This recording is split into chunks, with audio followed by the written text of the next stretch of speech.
equilíbrio anterior. E nós, em 200 anos, já eliminamos essa mesma quantidade de dióxido de carbono que naquele período foi eliminado em 2000 anos. Isso é desesperador, né? É desesperador, sim. A questão das florestas. A gente fala da importância da floresta amazônica.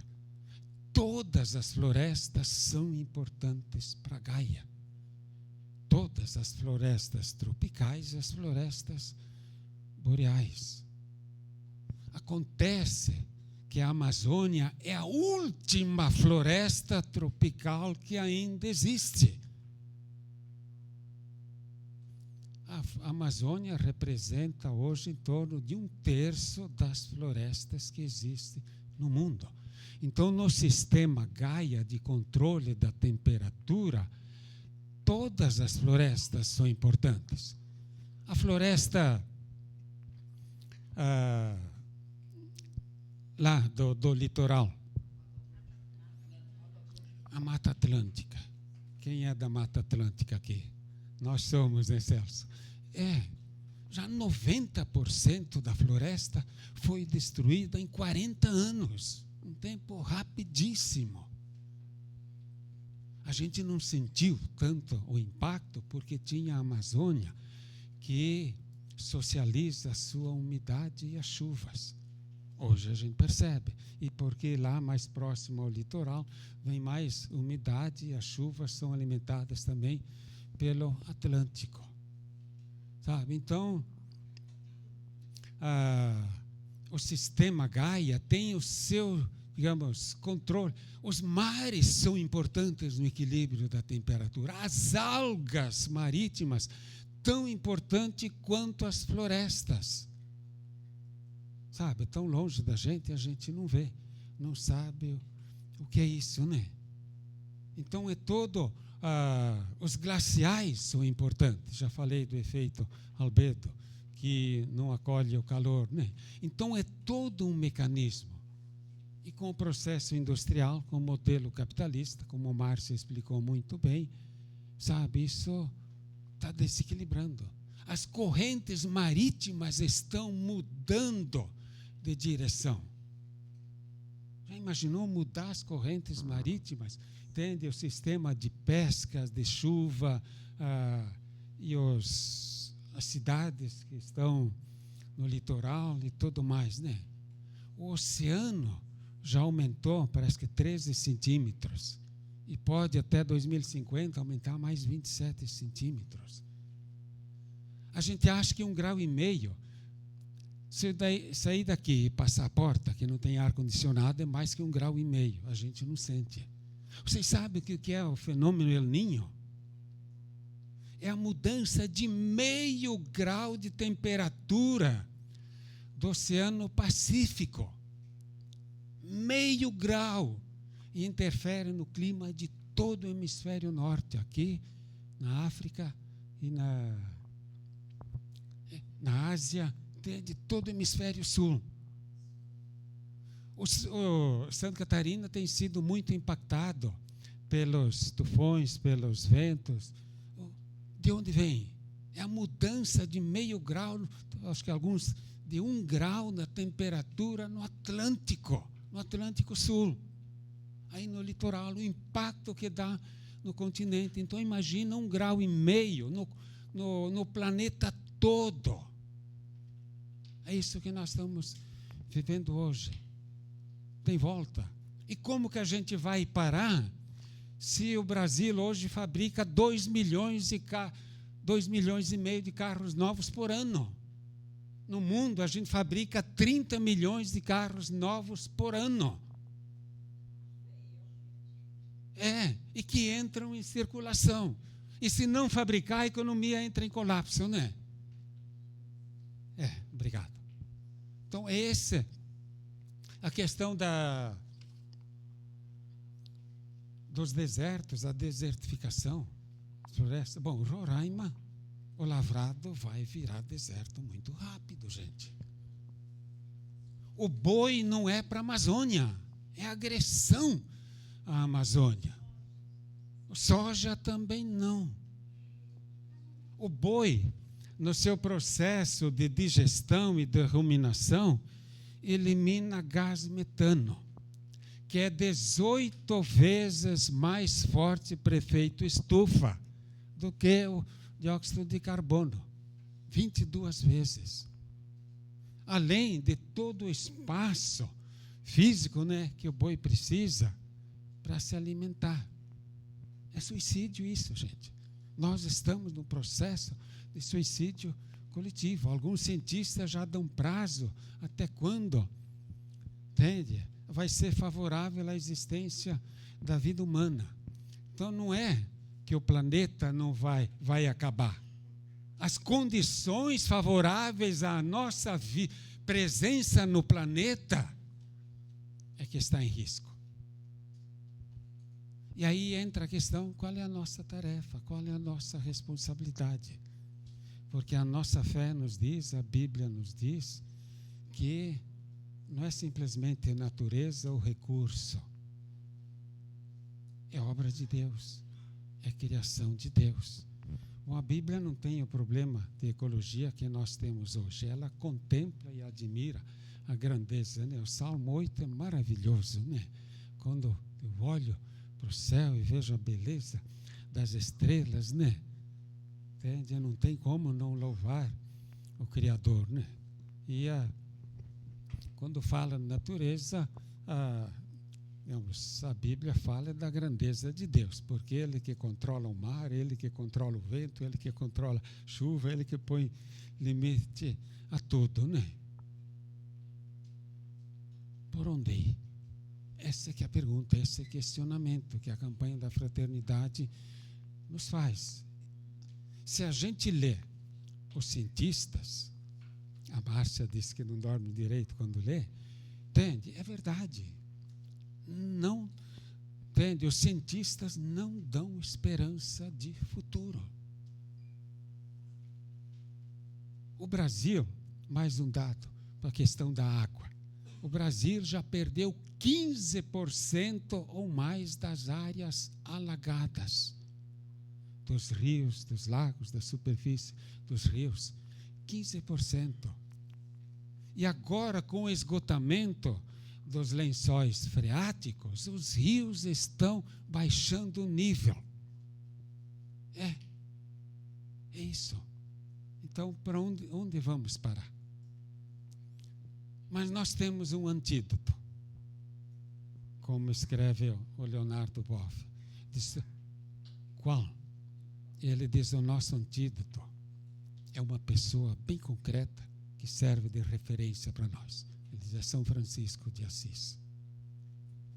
Porque ele claro, ele mesmo sendo ocidental, ele diz, olha, foi o que o melhor o cristianismo já produziu. Sim, digo, São Francisco de Assis como um projeto de vida alternativo, porque é uma pessoa concreta que viveu isso. O texto fala bastante, aliás, coloca bem sobre São Francisco, porque às vezes muita gente apresenta São Francisco muito romântico e muito poético. O Cântico das Criaturas, que é a inspiração para essa campanha, ele foi composto em momento de crise. São Francisco vivia a maior crise da sua vida, porque a ordem estava em crise e estava tomando caminhos que ele não queria e estava doente. Tinha chagas, estava sendo cuidado pelas irmãs de Santa Clara, lá em São Damião, e não podia mais ver o sol. Problemas na vista. Entende? Numa noite de crise, de angústia, de tormento, ele amanhece cantando. É o Cântico das Criaturas. Então, é nessa manhã, nessa madrugada, entende? Alguém parece que ressuscitou. Eu vejo o Cântico das Criaturas como a teologia da ressurreição em São Francisco, a ressurreição, porque ele fala muito da encarnação, da cruz, do seguimento de Jesus e quase não fala da ressurreição, mas ele viveu a experiência da ressurreição. E essa experiência do Cântico das Criaturas, que nós cantamos no início, é o cântico de um ressuscitado, que já não vive mais esse modelo, digamos, do capitalismo, da exploração, dos recursos naturais, mas da fraternidade. Então, a fraternidade em São Francisco nasceu da experiência de fé. Não é da experiência romântica, da experiência poética, embora ele fosse, desde a juventude, um cantor, entende? Mas nasceu a partir da experiência de fé. Eu acho que esse é o nosso desafio. Nós temos, entende, que dar o nosso testemunho de fé.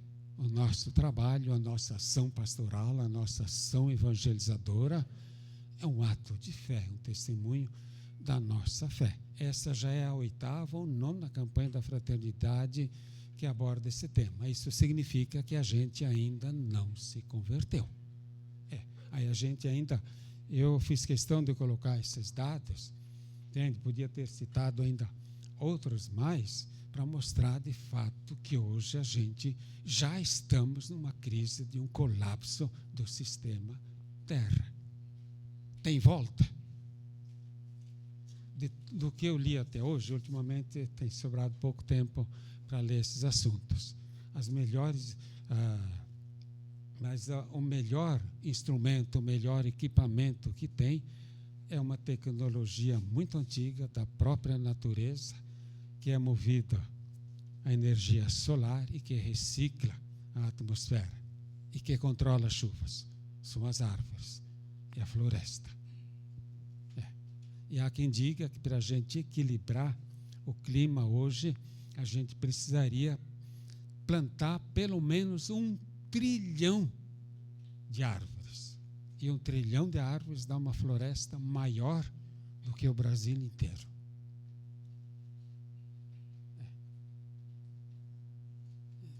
Bom, tem chance, né? Bom, gente, desculpa, obrigado.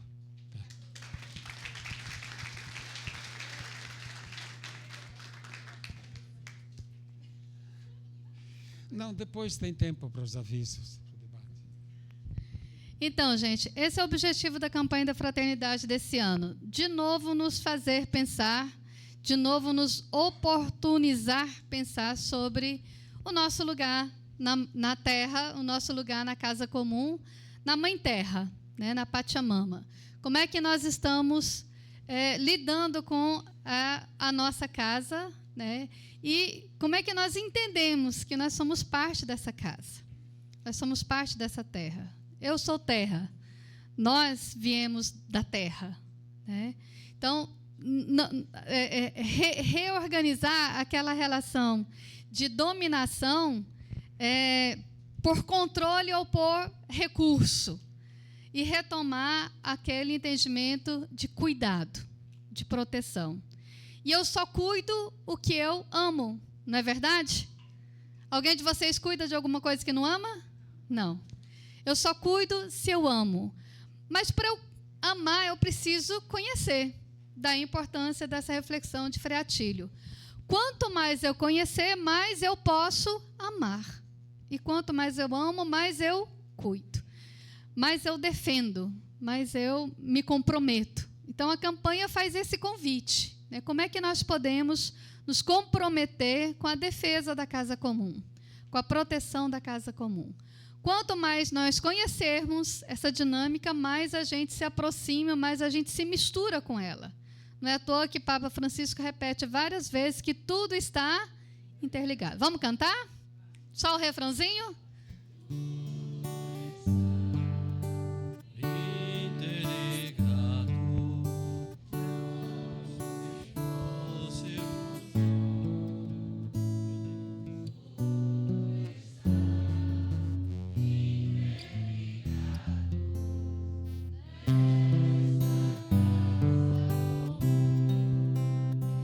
Nessa casa comum que a gente vai começar a pensar um pouquinho como Diocese de Roraima, o que essa campanha da fraternidade provoca em nós e o que nós podemos fazer a partir dessa provocação, né? A crise A campanha sempre é um momento de crise, né? A crise é a gente... Por isso que é no tempo da quaresma. É um momento da gente refletir, aprofundar, rezar com isso, né? E sair do tema sempre melhores. Então, a proposta é a gente mergulhar nessa crise existencial de nos repensarmos, né, como sujeitos, pessoas criados por Deus. Como é que é a frase? Vamos ler todo mundo junto? O Senhor Deus tomou o homem e o colocou no jardim do Éden e guardá-lo. Tomou o homem e a mulher, né? Para cultivar e guardar esse jardim, não para arrebentar com ele, né? Para cultivar e guardar.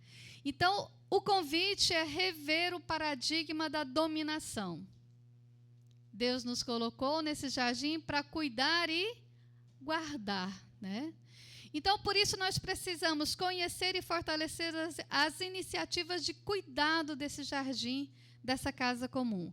E aí é o convite que a campanha da Fraternidade faz neste ano de 2025. Neste tempo quaresmal em que a liturgia nos convida a essa reflexão profunda, né, como é que nós vamos ressuscitar com esse tema? É o que a gente chama de agir, que já pode começar agora, né, não esperar a quaresma passar. Existem diversas iniciativas, né, ao longo do Brasil inteiro, e lá no livrinho da campanha da Fraternidade, no texto base, a gente tentou, assim, trazer as diversas experiências que acontecem em nível de Brasil para pensar essas propostas. E é interessante que a gente foi percebendo como as coisas vão interligando, né? Como, por exemplo, é possível pensar novas economias.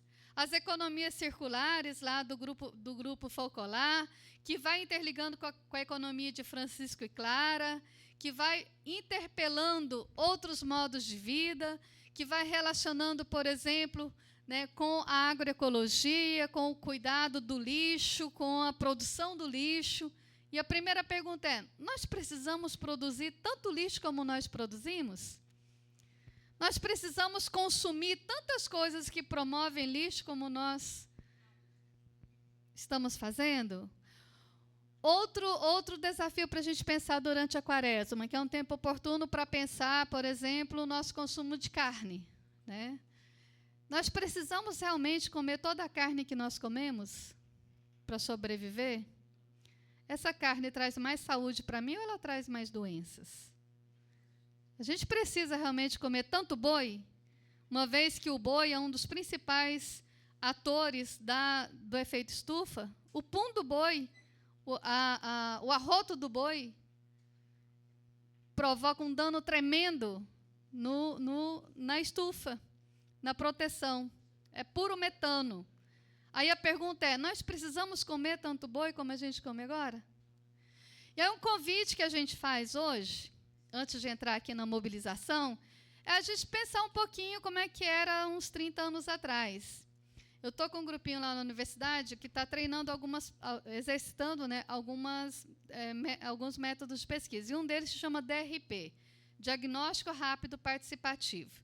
A gente vai distribuir aqui entre vocês, é um exercício, uma proposta. Quem quiser participar, participa. Quem não quiser também não tem problema, não.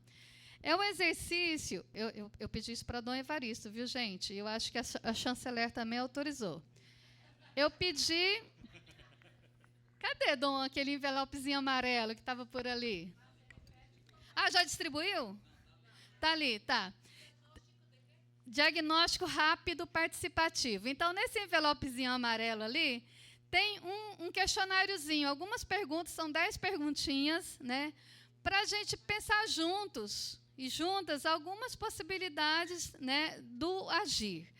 E nesse cronogramazinho ali, propositadamente, a gente pergunta assim: como é que eram as mudanças climáticas que você se recorda nos últimos 30 anos? Como é que foi ao longo da sua vida? Aí, Ângela, se a gente começar a pensar, quanta carne vermelha a gente comia antigamente? Era a mesma quantidade de hoje? Quanta linguiça industrializada, congelada, a gente comia antigamente? Era a mesma de hoje?